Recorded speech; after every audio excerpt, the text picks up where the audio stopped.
Good afternoon. Thank you very much for joining us today. Before we begin, I'd like to remind the media on the phone that you may press *1 at any time in order to ask a question. That's *1 at any time to enter the queue.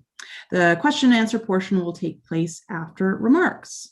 I will now invite MP Patrick Whaler to speak. MP Whaler, please go ahead. Well, good afternoon, everyone. My name is Patrick Weiler. I'm the Member of Parliament for West Vancouver, Sunshine Coast, Sea to Sky Country. And I'm here on behalf of the Minister of Infrastructure and Communities, Catherine McKenna, and the Government of Canada. I'm very happy to be here virtually alongside the Honourable Rob Fleming, BC's Minister of Transportation and Infrastructure, Aaron Pinkerton, BC Transit President and CEO. And I'm also joined virtually by His Worship, Mayor Fred Haines of Saanich, Kevin Hall, the President of the University of Victoria, and Emily Lowen, the Director of Campaigns and Community Relations at the University of Victoria Student Society. I'd like to take a moment to acknowledge that I'm joining you today from my constituency office on the unceded traditional territory of the Coast Salish peoples, including the territories of the Squamish, Musqueam, and Tsleil-Waututh nations. And as everybody knows, these are very challenging times for British Columbians and indeed all Canadians. We're in the middle of the third wave of a pandemic, which is not only a health crisis, but also an economic crisis. The Government of Canada is working closely with all provinces, municipalities, and stakeholders to get Canada through this pandemic, but also to get projects built quickly, projects that will make a positive difference in the lives of Canadians and that will move the country forward. And together, we're working to reduce the impact of the pandemic, to protect lives, and to support Canadian families, individuals, and businesses across the country. And since the pandemic started, not only are we working on getting projects approved quickly, but we have also created new funding streams to meet the changing needs of Canadians. On February 10th of this year, the federal government announced $14.9 billion for public transit projects over the next 8 years, which includes dedicated annual public transit funding of $3 billion. And on March 12th, we announced that $400 million of this funding will go towards active transportation to help build new and expanded networks of pathways, bike lanes, trails, and pedestrian bridges.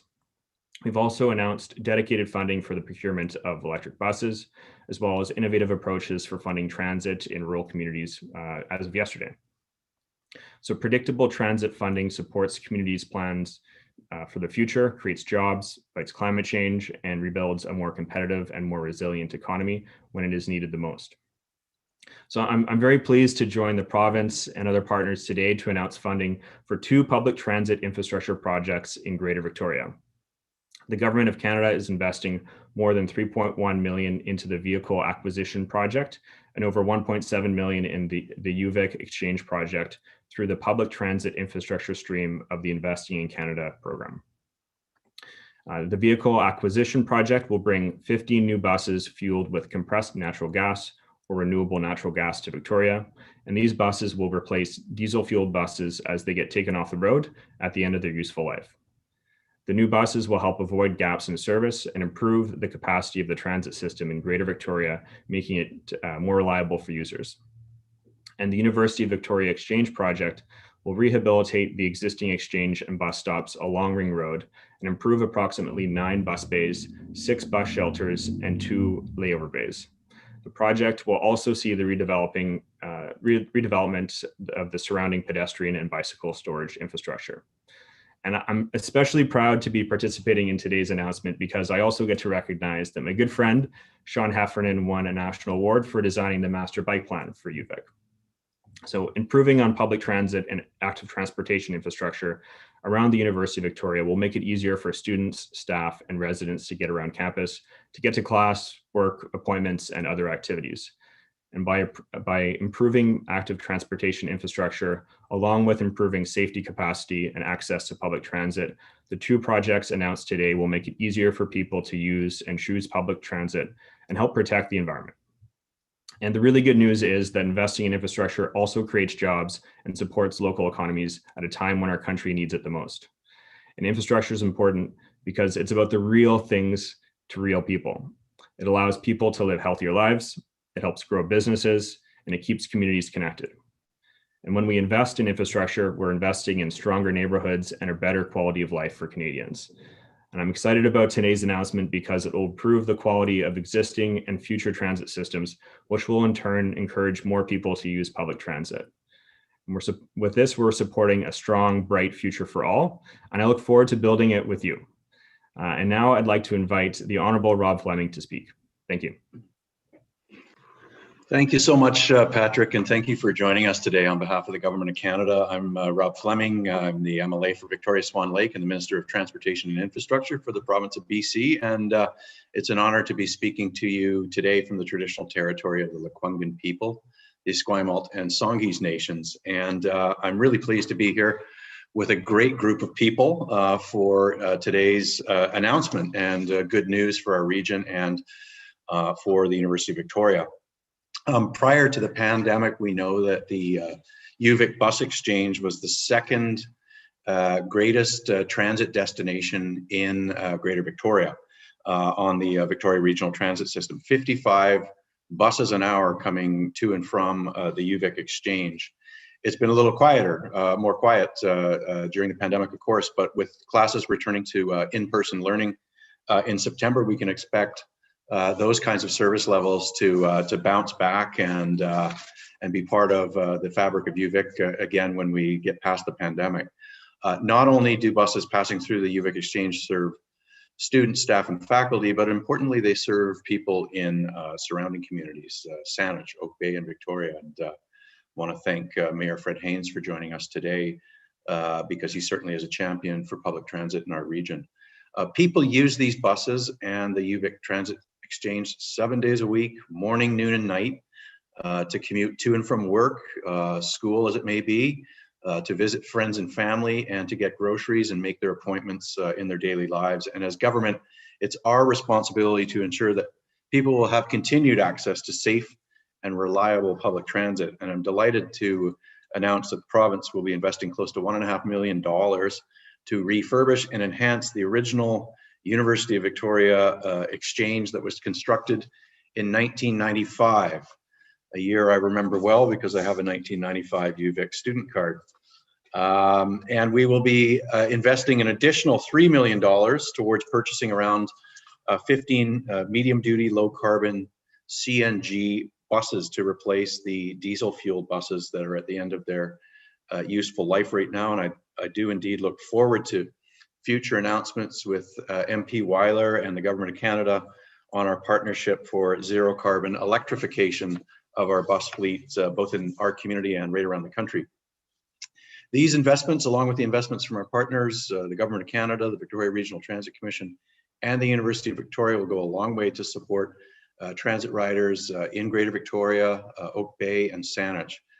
I want to conclude just by saying that I know that the last year of COVID-19 has challenged all of us. Life has changed. Life has been difficult for many of our citizens. Public transit has been there for everyone. And I really want to pay tribute to those essential workers who run our transit system. They've been there continuously for us. I want to thank Erin Pinkerton, the CEO, for her leadership of BC Transit, which serves many communities, dozens of communities across British Columbia, for rallying up to the challenge of the pandemic. And I want to thank President Kevin Hall because indeed there is light at the end of the tunnel on the pandemic, and that is manifested on his campus at the McKinnon Gym, where there is a mass vaccination site right now that is keeping British Columbians safe and getting us past this past COVID-19. We're committed as a government to building back better in BC. We'll do that by continuing to invest in important transit and transportation projects that create jobs, that give people more travel options in their regions, get people where they need to go, and importantly, help us aggressively reduce greenhouse gas emissions and meet our targets here in British Columbia. So thank you to everyone who has joined us today. It's my great pleasure to turn it over to another UVic alumni, Erin Pinkerton, the CEO of BC Transit, to say a few words. Thank you, Erin. Thank you, Minister Fleming. And thank you, Member of Parliament Weiler. And Mayor Haines, it's so great that you're joining us on behalf of the Victoria Regional Transit Commission. And Kevin and Emily from UVic, it's nice to see you here as well. And indeed, I am also a UVic grad. I want to start also by acknowledging I am speaking today from the Lekwungen Traditional Territory, homeland of the Songhees and Esquimalt First Nations. And I'm here really just to say thank you to the Government of Canada and the province of BC. It's your contributions that are allowing us to continue invest and provide that ongoing support for public transit. And then we have University of Victoria and the Victoria Regional Transit Commission. You have both been champions of these types of projects, and those are what the linkages we need in order to move transit forward in these regions. It's been already talked about today. The announcement today is to fund an enhanced exchange at UVic and 15 new medium duty CNG buses for the fleet. It's these types of projects that make the future of transit in the Victoria region look promising. New CNG buses, absolutely. They mean to us that the aging diesel buses are going to be replaced with a much more greener and more economical fleet. And they are cleaner burning and quieter than diesel buses. And they not only support BC Transit's own objectives, but they also support the provincial government's GHG reduction targets. And it's a large step in our overall low carbon fleet program when we plan on transitioning our entire fleet to electric by 2040. So with every diesel bus that we can take off the road, we are getting closer and closer to that goal. Having university exchanges in place that provide safe and convenient shelter will allow students to focus on their goals. And I look forward to the day when those new buses are rolling into that new exchange at UVic. There have been so many incredible initiatives to support ridership here in Victoria over the past few years. We're implementing dedicated bus lanes, new bus shelters, and real-time bus technology. And it's those types of collaboration from all the levels of government, the strong partnerships, and a shared vision to put projects like these in place. So on behalf of BC Transit, I want to extend gratitude to the Government of Canada and the province of BC. And of course, appreciation to UVic and the Victoria Regional Transit Commission. There is much to celebrate, there's much to do, but I remain hopeful and I remain proud that transit in the Victoria Capital Region is going to come back stronger than ever. Thank you. I'd now like to invite the District of Saanich Mayor, Fred Haines, to speak on behalf of the Victoria Regional Transit Commission. So good morning, everyone. It's an honor to be here today with you virtually to celebrate these two important initiatives for the Victoria Regional Transit System. Minister of Parliament Weiler, Minister Fleming, Erin, Kevin, and Emily, of course, it's a pleasure to join you here today on behalf of Victoria Regional Transit Commission. I want to start by acknowledging I'm speaking today from the Lekwungen Traditional Territories, homelands of the Songhees and the Esquimalt nations. On behalf of the Commission, I would like to acknowledge the generous and critical funding of these two initiatives by the federal and provincial governments. In our journey towards returning ridership back to pre-pandemic levels, adding buses to our fleet, and providing that improved passenger experience for students at UVic are both very welcome initiatives. The addition of approximately 15 new compressed natural gas buses will ensure that as our ridership increases, there are no gaps in service here in Victoria. And that's one of the issues we heard strongly from the student body. Gaps in service has been a problem. So we're very appreciative of the funding that will allow these new buses to continue to serve the residents of our region and enhance their experience. Some people may know that 3 of my own family graduated from UVic. I don't have that privilege myself, but I'm quite aware of the on-campus experience. Speaking of enhancing experiences, the initiative to upgrade the transit exchange at UVic comes at an important time, with encouraging news that there are plans in place to return to in-person on-campus classes this fall. And certainly the student experience has not been everything it could have been during pandemic. UVic is the second largest transit destination in the Victoria Regional Transit System and experiences peak transit service of 55 buses per hour, has been mentioned. So these upgrades will serve a large number of people every day. The original transit exchange for history was built in 1995, so the new bus stops, upgraded curbs, fresh paving, and the creation of a safer, more comfortable pedestrian experience by adding designated layover bays will provide well-deserved new amenities for students, staff, and local residents. These upgrades will allow with phase 1 expansion on the adjacent side of Finity Road that was completed in 2015 and will continue to serve passengers well into the future. I'm sure many of you are looking forward to seeing one of our largest transit hubs in Greater Victoria filled with students using BC Transit to get to and from their classes in the fall. We know that before the pandemic, public transit was and still is a critical component of our community. So continuing to make investments like these are as important today as they've always been.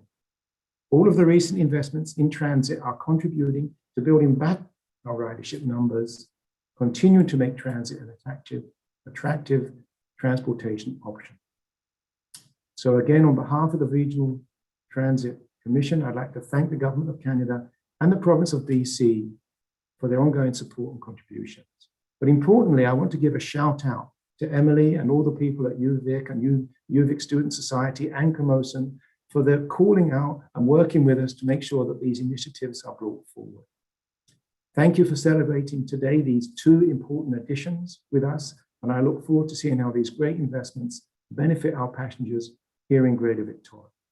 I will now pass things on to Kevin Hall, the President and Vice Chancellor of the University of Victoria, and I'd like to share with you, he's bringing innovation and a new energy to the relationship of the campus with the municipalities and of the administration with the student body. It's been a delight to have been working with him already, and I think we're in tremendous hands. Thank you. Over to you, Kevin. Thanks, Fred, and thanks for those very kind words, and good afternoon to everyone. And it's really it's a pleasure to meet so many UVic alum at this event. It's a great thing for the university. I'd also like to begin by acknowledging language and land. I think it's really critical we do that. So I acknowledge with respect the Lekwungen peoples on whose traditional territory UVic stands, and the Songhees, the Esquimalt, and WSÁNEĆ peoples, whose historical relationships with the land continues to this day. I'd also like to pay my respects to elders past and present, and personally pledge to walk the path to reconciliation together. So thanks everyone for joining us today. It's a fantastic announcement that really supports our university's goal to be an exemplar in environmental sustainability and to really be a key contributor to the health of our region. I want to extend my deep appreciation to MP Patrick Weiler, to the Government of Canada, and to Minister Fleming, a UVic alum, and to the Government of British Columbia for your generous support for this project and for championing a greener, more inclusive and sustainable future, something that's really fundamental to the University of Victoria. I also want to express my gratitude to Aaron Pinkerton, President and CEO of BC Transport, and to Fred Haynes, the Mayor of Saanich, who's here representing the Victoria Regional Transit Commission. Thanks for being such innovative and engaged partners, and together we're making a real difference to the well-being of our region. So I thought I'd just spend a bit of time talking about the significance of the announcement to UVic. We're really proud to be a major hub in the region's transit system, not only for our students and our academics and staff, but in fact for the whole region. Great transit infrastructure is critical to helping our region citizens get to and from work and to school, to appointments, to shops, and to the many amenities in the Greater Victoria region. And UVic has a long history of leadership in sustainable transportation and has supported the Universal Bus Pass program for our students for over 20 years.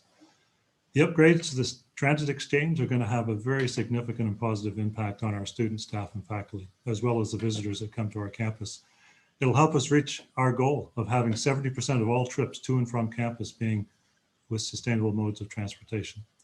These projects will complement the UVic's campus cycling plan, which outlines our approach to improving active transportation infrastructure for our campuses and our neighboring municipalities. And together with our partners, I feel really confident that we're going to create a safe and inclusive transit system that's going to help reduce single occupancy vehicle trips. So thanks again for your continued support of UVic as we strive to play a leading role in building a strong and healthy and sustainable community.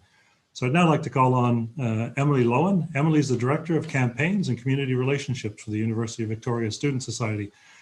Emily is profoundly committed to bettering our campus, and since joining UVic this past November, I've really enjoyed working with Emily on a number of issues. So Emily, over to you. Thank you, Kevin, and thank you to all the other participants for having me here today. My name's Emily Lowen, and I'm the Director of Campaigns and Community Relations for the University of Victoria Student Society. First, I'd like to acknowledge with respect the Lekwungen speaking peoples on whose traditional territory the university stands, and the Songhees, Esquimalt, and Wasanich peoples whose historical relationships with the land continue to this day. Post-secondary students are the largest single demographic of transit riders in the region. Students rely on transit. From our recent survey, 1/3 of students identified transit as their primary mode of transportation, even during COVID-19. UVic students use public transit to do things like get to campus, get to work, and run errands. For many students, transit not only provides a reliable and safe way to get around, it also gives us extra time for studying and reading. And I know I speak for the vast majority of the student community when I say that we're so very thankful that the Government of Canada, the province, and the University of Victoria are investing in campus transit infrastructure. These investments towards on-campus infrastructure improvements means that our daily commute will be easier, safer, more comfortable, and greener. Thank you again to everyone here today. And with that, I'll turn it over to our moderator. Thank you very much, Emily, and thanks to all of our speakers. A reminder to reporters on the phone to please press *1 to enter the queue. That's *1 to ask a question. You will be limited to 1 question and 1 follow-up. Please also remember to take your phone off mute, as you will not be audible until your name is called. But before we move to questions, I'd just like to ask our speakers to briefly pose for a photo. So if everyone could just smile for us, and it'll just take a quick moment. Awesome, that's great. Thank you, everyone. So our first question today is from Kieran Udshorn of CBC. Kieran, please go ahead. Hi, yeah, sorry, I'm sure that you guys said this off the top. I think I just sort of missed it. I was wondering if you could break apart sort of who's paying what and where. I know this is coming from the federal government and from the provincial. I understand that it's 3.1 million for the vehicles and 1.7 for UVic, but how does that break down in terms of the province and the feds, who's giving what money? Okay, we'll make sure you get a backgrounder as well, but let me try and rattle off the accurate figures, and people can correct me if I'm wrong, but it's Government of Canada and BC are each investing 3.1 million for the vehicle acquisition. The Regional Transit Commission 1.5 million for that project. For the second project, which is the UVic bus exchange renovations, Government of Canada is investing 1.7 million. The province is investing 1.4, and the University of Victoria and the Regional Transit Commission are contributing the balance, which is 365,000. And I can't add project 1 and project 2 to give you a grand total fast enough, but Kieran, did you have a follow-up question? No, although, you know, like I heard from the UVic rep, student rep there a little bit about the impact. Maybe if she could speak a little bit more about what these changes will mean for student life. Yeah, absolutely. So as it was earlier mentioned, the UVic bus exchange is like one of the biggest, busiest exchanges in the region. Oftentimes when I'm on campus, you see lineups, you know, in several of the bus docking stations on in the exchange area. And so increasing the capacity of this exchange and ensuring that students are spending more time studying than waiting for the bus is super key. And we're just, yeah, so thankful and grateful for these ongoing investments. Great. Thank you very much, Emily. And our next question today is from Jeff Bell of the Times Colonist. Jeff, please go ahead. Could someone tell me exactly what's going to be done at the UVic Exchange in terms of additions and changes? You want me to take that one? Aaron, yeah, I was just going to say. Yeah.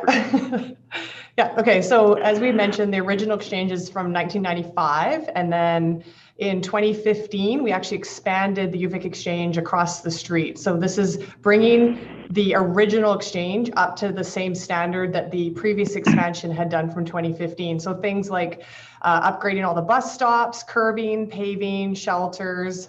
We're looking at destination bay, layover bays for our buses, because you've heard 55 buses per hour. We need to have a safe, efficient flow of the buses that go through such a busy exchange there. So a refurbishment and update, make it safer, cleaner, and more attractive for the transit customers to use. Great. Thanks, Aaron. Thanks. Jeff, do you have a follow-up? Yeah, I wondered Victoria Regional Transit also made an announcement about 11 new double-deckers starting to come in today. Does that have any overlap with the 15 additional CNG buses? I'll take that one as well. So the 11 double-deckers that are actually starting to arrive today are replacing the original double-deckers that were originally put into service in Victoria 20 years ago. The 15 new medium-duty CNG that were announced today, those are scheduled to arrive starting in 2022. So this is the announcement to announce that we've ordered those buses and they're being built as we speak. So they're both replacements. They're both bringing in upgraded new fleet, replacing aging fleet. So not a linkage, but definitely needed in terms of making sure we have assets on the road that can be reliable. Are they CNG buses, the double-deckers? The double-deckers are diesel. Diesel, okay. Yeah. Great. Thanks for that. And that is actually all the questions we have for today. So this concludes today's event. I'd like to thank all of our speakers and everyone watching live on YouTube for joining today.